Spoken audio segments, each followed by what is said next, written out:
Agad na sinundo ni Unkaboggable Star Vice Ganda si Ayon nang matapos na itong magpenitensya ngayong Holy Week.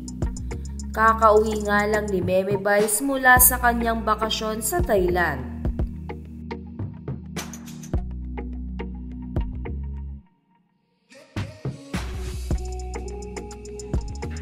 At ngayong araw nga ay ibinahagi ni Vice sa kanyang IG story na magkasama na sila ni Ayon Perez. Kita nga na tuhod ni Ayon Perez ang nasa larawan na ibinahagi ni Vice. Kita rin na umorder sila ng McDo para sa kanilang pananghalian.